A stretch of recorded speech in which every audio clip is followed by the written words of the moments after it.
and if you see that amount of tension, so like totally, then I just relax and I just go back to wait to see if I can influence the dog. So I'll take the anticipation off because I feel like it's getting a little too much. Relax, wait for that to happen, and then so they can't predict completely when the session's about to start. So I would go tense up, relax, reward. Tense up, relax, reward on the boundary. Because we don't need to tweak him up a whole lot. He's definitely got enough of the wanting to go forward part. So there, he was a little bit before the cue.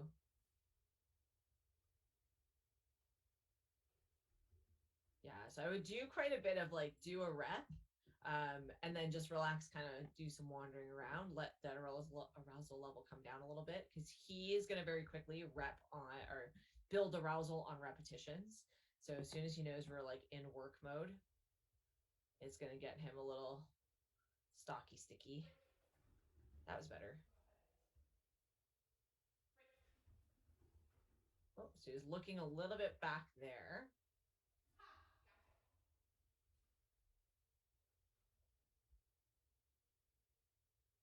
Yeah, and if he chooses to come off the boundary, that's when we have to make sure that we kind of see a energy change from them. Because if they're in the same energy state, we keep doing the same thing, they have a tendency to just repeat it. So that was better. And then, yeah, before you walk away, just watch for a sign from him because the on off the boundary is so reinforcing. So I like to kind of hedge my bets when it comes to knowing what they're going to do before they do it. So as soon as he gets on the boundary, before I lead out from it again, I'll actually just relax, wait for a sign of relaxation from him. He's not going to go calm on you, but like blinking, panting, like opening his mouth, sitting up instead of staring down. You'll probably like the blinking is probably going to be the big one with him because he's pretty starey, right? Because then he kind of goes into, oh, I'm making mistakes, and then he got a little bit of disengagement there.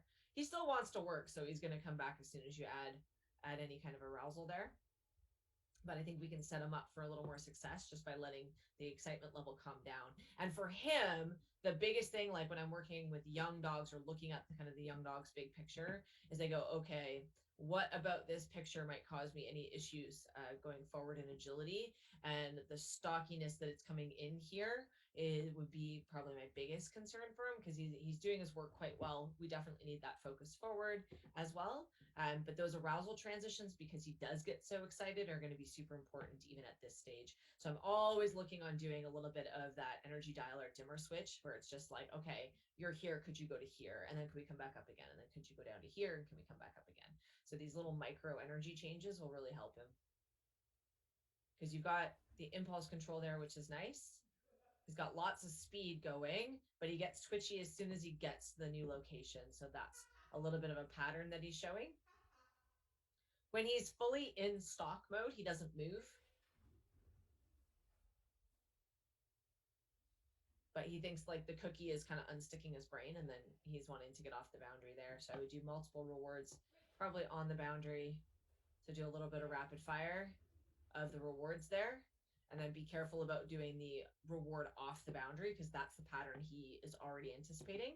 So I wouldn't do any him get the reward and then immediately release off. Oh, look back a little bit. And if you find that he's getting a little sticky, like looking in, just put your food on the boundary as a lure. I wouldn't have an issue with him doing a little bit of luring here, just to get those really solid straight lines. Like we don't want him watching for cues. We want him to go straight until told otherwise, because his speed, we can turn the dog from anywhere, but if they start to look back at us, they don't see the straight lines. That was a better one.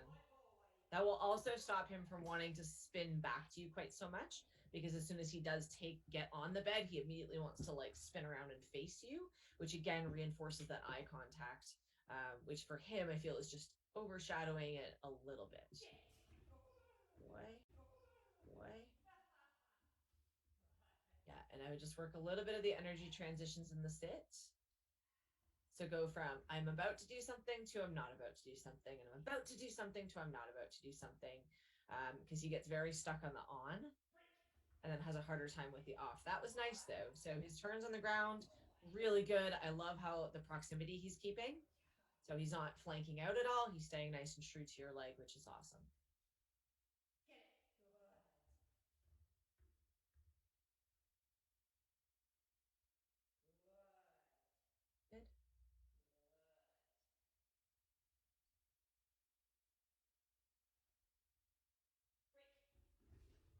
Good.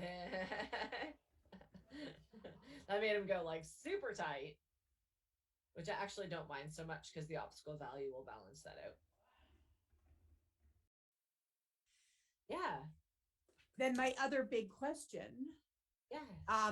was, I mean, I'm just going through my notes from what you said. If he's, and I understood everything you said on the other video, that made so much sense to me. It's like, yeah, that was perfect. The whole being able to press into his line, when I'm thinking about other things is hard, just to push him Yes. back onto his line, but I get it. So my question is around the transitions. Talk to me about how I can transition my energy. And I don't know if we need to go back to that video, but helping him to come down. And because I have on my boundary, I have this. You have like the gargoyle thing going on. Yeah. And it's just if he's on his boundary, he's working. Yes. And I cannot imagine, I can do airplane game, but I can't imagine him yawning or relaxing his mouth or anything on the boundary. Yeah. So I look for the smallest sign of that they're unsticking their mind. So that could be blinking. It could be an ear twitch, right? So blinking is a main one that I look at. Okay. Right. So it very much depends on the dog. We're not looking for big transitions. So I'm not looking for like fully calmness on the boundary. I'm looking for a sign that the dog is mentally functioning, that they're not like stuck there. Right. So when I did it on one of the lives that I did with Jolt as a demo, he's really obvious when he lets go of things. Heist is much more subtle. So if I'm working with Jolt, it's pretty easy because he just lies down and puts his head down, or he yawns, or he just kind of like turns into a noodle. For Heist, it can literally be he takes a breath. Right. So it can be he takes a breath. It can be that his ears twitch. It can be that he blinks. So that's going to be the main thing with him, and just taking your body language to neutral. Right. Okay. Have you ever done Leslie McDivitt's Take a Breath? No, but I was told about it today. Okay.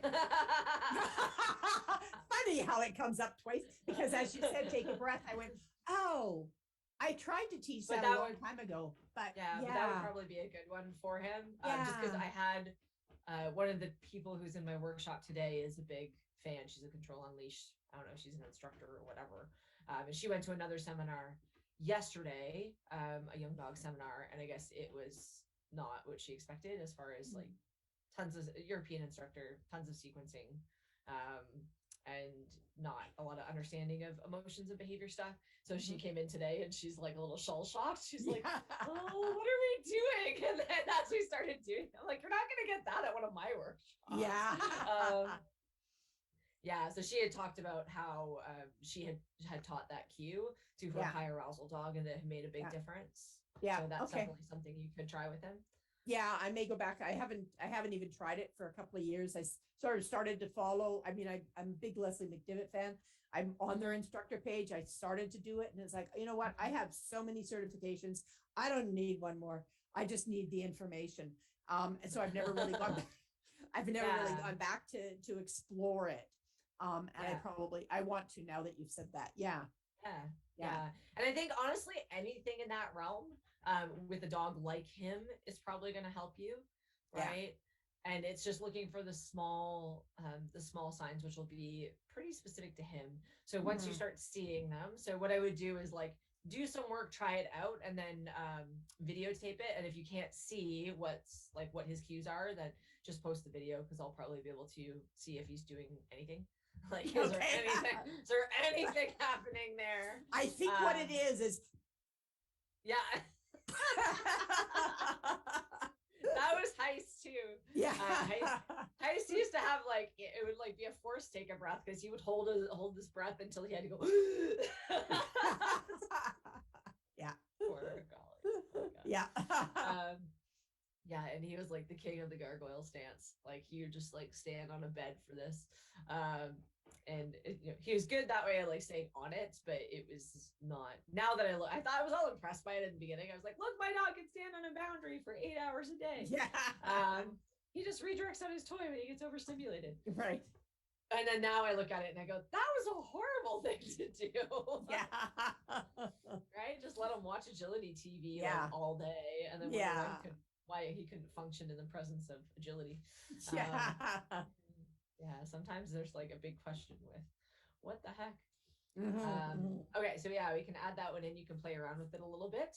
Does that Okay. make sense though when it comes to the transitions? It's just like It does. smallest Yeah. amount. He just Yeah. is like he's anticipating release, so he's just like we're about to do something. And we just want to be like, hey, can you come down like one notch? Yeah. Right? Like Yeah. one notch on the energy dial to Yeah. to help out a little bit. He's not gonna do the like lie down, kick a hip out, relax, put his head down. He's not gonna do any of that stuff. No. Um, No. And that's fine. We're not really looking for that. We're just looking, can you give me a sign that you're noticing that I'm noticing? Yeah. Right? Like that's really what it is. It's just that moment of you're anticipating going.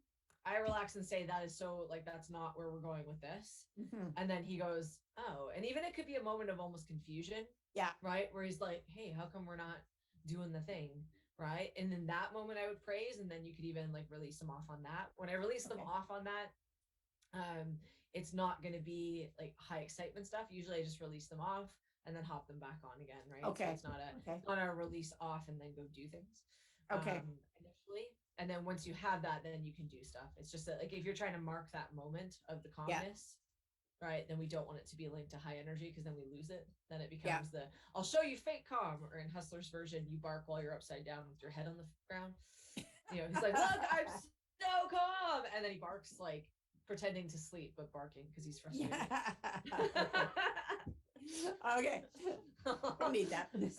Special. He was doing it today and people were killing themselves laughing. I'm like, this is Hustler's version of calmness on the boundary. And he was on his back with his paws in the air, barking while looking at you from the side of his eye. No. It's not what you wanted. Okay. No. Yeah, I will probably video that for next week then, because it was interesting because for me, when you said that, it was like, oh, again, I've heard you say that 100 times. Suddenly it was, I understand it. Right. And so it just sort of sat with me all night. Like, oh, I get it. Yeah. And I find the biggest one is just changes in awareness. Like it's really just attention changes. Like, so because when they're so stuck like that, they're like, one track mind, this is what's happening. I'm so excited. We're about to do this thing. And then it's just like, could you just notice? Like sometimes I'll find to snap them out of it. Like I'll just like, I don't know, fiddle with something in my pocket, or I'll just pick something up and put it down. Like just something to be like, snap them out of that staring predictable headspace. And then almost always you'll get kind of like either a head tilt or they'll just like disengage the eye a little bit. And so that's another thing too, is that you can actually use just some kind of random movement to create it that doesn't look like you're doing anything, but just something he's not expecting. Right. That unpredictability factor can really like open the door for them to be like, oh, here I am. What am I doing? Right. Versus the like, it's about to happen. Yeah. Okay. Yay. See, we're done now. I've had all my questions answered. That's all your questions? Yeah. Okay. Yeah. The life of the last week has been like super trainer live, sleep, teach, super trainer live, sleep. Oh teach. yeah, you're a trooper. You're on there like constantly. I made it through. I was like, oh sure, yeah, I'll get up today and do it. I'm like, screw that, I'm sleeping. I missed like the first like hour and a half to 2 hours, I think, every day.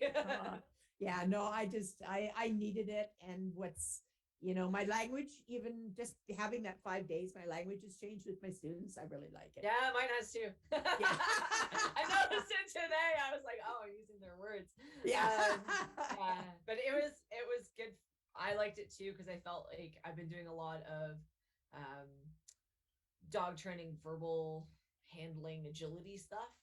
Mhm. And part of it kind of, again, doesn't always sit well with me. And then just listening even to the first day about, like the philosophy is just so individual to the dog, which I find is so severely lacking in the agility world. Yeah. So, as I'm doing all this like handling and agility training, part of me is like, good, but okay, but that doesn't necessarily help this issue or this issue.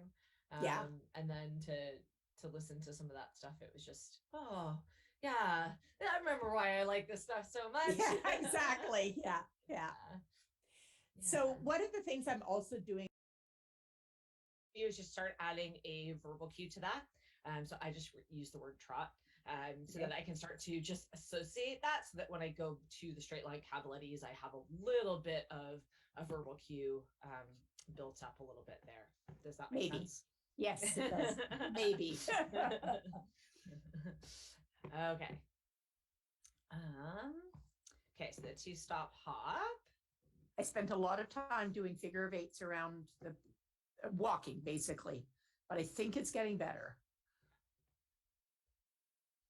Good. Oops. Take a look at that again. There we go. Okay. Yeah. That definitely looks better. He's not anticipating nearly so much. And he's driving ahead of you to get there, so that's really nice. He's looking forward, he's driving. So yeah, it's just the walking around until they don't expect what's about to happen. Because with those types of dogs, the predictive cueing is just so strong.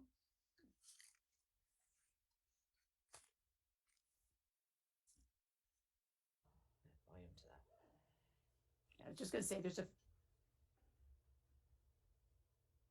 there's a fair bit of downtime kind of in this, just in the walking around and feeding. Yeah.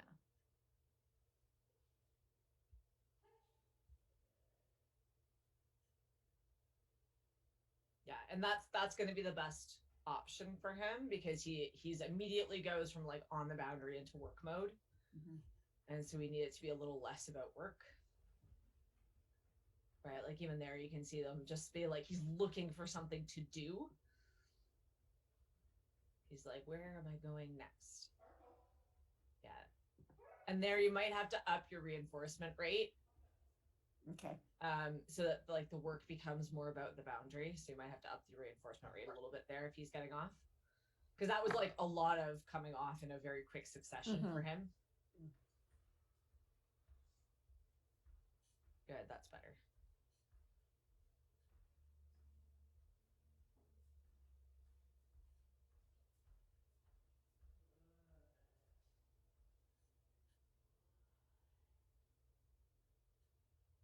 Better. Yeah, so he's a little back in the we're about to do something mode. Yeah, and I'm trying to see what my predictors are, because I suspect I'm doing something different when I'm about to run. And that's not necessarily a bad thing. Like, I like that my dogs are reading me, but if I can read them, I can stop the prediction, if that makes sense. So if I can see like he's about to go, then I'm going to not do what he's expecting. Yeah. So if he thinks we're going, then I'm not going. Yeah. Like there. Right. So he kind of did that little deke to the left. So he was thinking he was going to go off that way. Good boy. And then that's even something you can play with from a predictability standpoint, because he was really convinced he was going left. So if you notice him like leaning left on you, front cross and go to the right. Right. Okay. Yep. Yeah. Because he's figuring out like and when he's on the boundary, he's constantly trying to anticipate what you're about to do next. So he's just kind of like, are we going there? Yeah.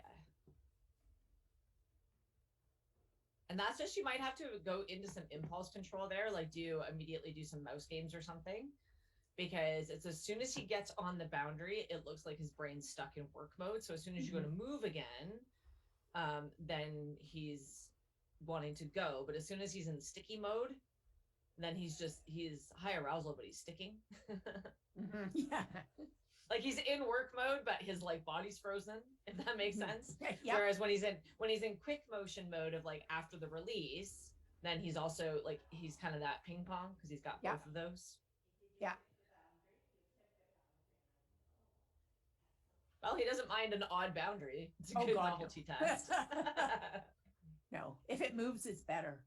Yeah, there. That was a nice roll. Good boy. That was really good. Yeah, so I probably just like right after you get him on the boundary for now, just do some sort because like that's his pattern there. Yeah. So I would do some sort of like airplane, like a fake airplane where you don't actually give him the food, like just tease him with it. Or mouse game just to put him into impulse control, and then I think you could probably lead out anywhere. Okay. It's just switching mindsets that's the harder part for him. Mm-hmm. Because when he's in movement, he likes to stay in movement, and when he's in stillness, he stays in stillness. Mm-hmm. So we just have to kind of tidy up his transitions between the two. So his transition between movement and stillness is going to be super important for you because that'll show up in things like contact start lines, weave entries, even. Yeah. Good boy. It's on your head, mister. Yeah. Yeah, like that's just his. At least he's consistent. When they're consistent, it makes interrupting the pattern a whole lot easier. Mm-hmm. Right, because then as soon as you put him back on, then he's like, oh, okay, now I'll stay there, and you can wander everywhere, and he's like, yeah, no problem. Yeah. So it'll just be tidying up that transition a little bit Okay. for him, and then I think that will be fine.